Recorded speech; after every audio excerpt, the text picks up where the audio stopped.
During his 10-year run, Bobby Orr was definitely hockey's best player, but he wasn't the game's most identifiable player. That honor went to Bobby Hull, a 1983 inductee, who might have impacted the game more than any other player. As hockey came of age during the television era of the 1960s, Hull was in the right place at the right time. He had the looks of an actor and a swagger to match. He was the game's first superstar. He was a farm boy from Western Canada, a hayseed really, blessed with amazing talent and skill. Bobby Hull was hockey's Mickey Mantle, a star among stars. Bobby Hull was one of those players that changed the game. He was, without a doubt, the most flamboyant, the most well-known, the most recognizable player in the NHL. They don't make them like that anymore from the standpoint of the entertainment and the color that he provided the hockey fans. And he matched that dash and that flash with terrific hockey skills. Bobby Hull began his career with the Chicago Blackhawks in 1957. And right from the start, his blazing speed and dynamic flair were hard to overlook. Bobby was dynamite and had so much color that no wonder they called him the Golden Jet. Here comes the Golden Jet, Bobby Hull. The blonde hair and golden boy of hockey.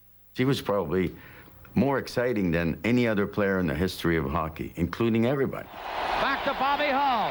The drive, the score! He could just fly. People were mesmerized by his speed. People were also mesmerized by Hull's powerful physique. Here was this guy who was just huge. I mean, he was just rippled. And this was a time before people went to gyms. I remember as a kid, I had this picture of him in Maclean's magazine, and it's got a shot of him bailing Heath, and he's jacked.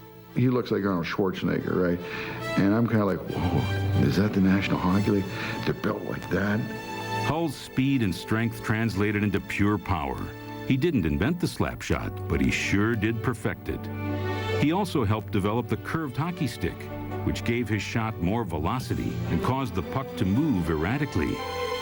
The game in the late 50s in the old 6-team league was a 2-1, 1-0 game, defensive, boring.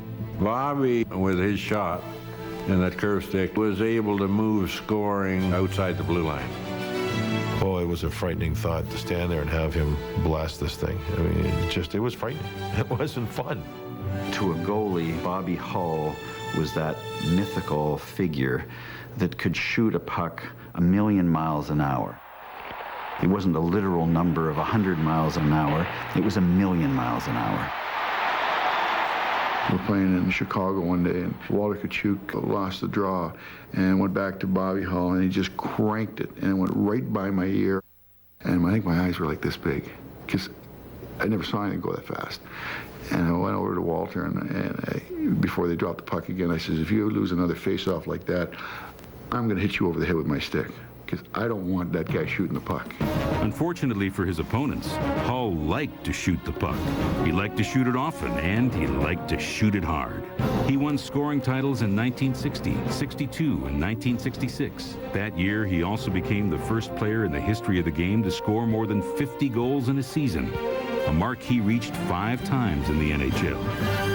There's a new hero on the international sports scene. Bobby Hull, the hockey ace of the Chicago Blackhawks, suddenly finds himself besieged by autograph seekers.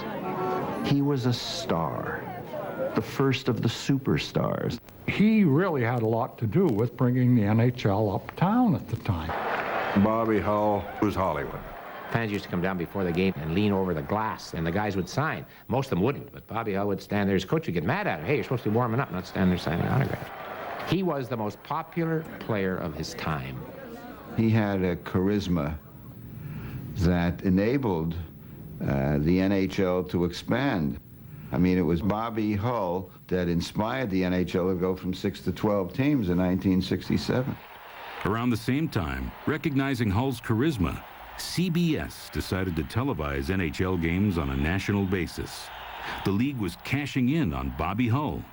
But in 1972, when Bobby Hull tried to cash in on himself, the Blackhawks deflected his move. The NHL owners were not interested in paying the players their rightful share of the pot. And they thought they controlled the players through the players' contracts. almost like the players were indentured. And when he asked for $150,000 a year, they laughed at him. And then along came the WHA. The WHA was the World Hockey Association, an upstart league that really wasn't taken as a serious rival to the NHL until they went after Hull in 1972. I said, if you guys come up with $1 million up front, then I'll go. They brought Bobby to Winnipeg, gave him the $1 million signing bonus and the big salary.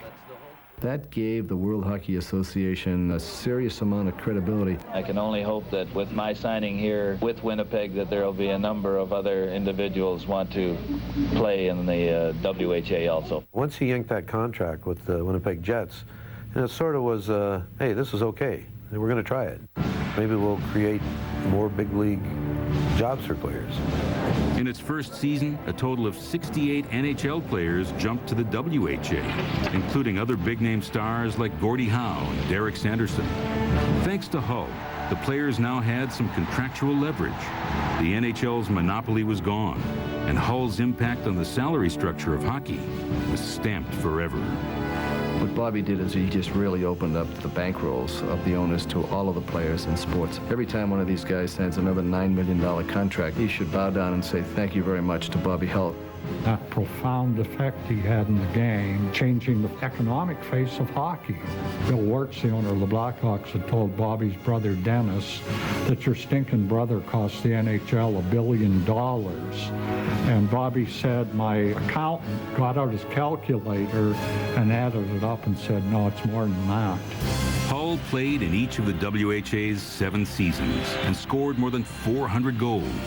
Although the league would fold in 1979, a victim of overspending and diminishing funds, it made its mark on the sport. We've known right along that it was coming to an end. 4 teams went into the NHL, so it was mission accomplished. The WHA was a huge success for players. Because one of those teams was Hull's Winnipeg Jets, Bobby briefly returned to the NHL before retiring in 1980. 3 years later, he was in the Hall of Fame, which refused to accept his WHA statistics, but couldn't ignore his impact on and off the ice. Bobby was a Hall of Famer and going to be an honored member, WHA or no WHA. As hockey's first superstar, Bobby Hull helped take the NHL to new heights. He then played a role in establishing another viable professional league, which brought hockey salaries in line with other sports. Added up, and Bobby Hull may have been the most influential person in hockey history. At the Hockey Hall of Fame, the game's immortals are remembered in historical exhibits and magnificent photos. There are mementos of the game's heritage and souvenirs from its memorable moments. But what really makes the Hockey Hall of Fame come alive are the men who played the game. They are the essence of a great and glorious sport. It's their spirit that lives on in Toronto and in their stories from the Hall of Fame. Wake Island was one of the first movies made after December 7th, 1941. The film gave the American public a sense of hope and rallied them behind the war effort. Now, see the movie that rocked the nation, Wake Island, on Movies in Time, tonight at 10 on the History Channel.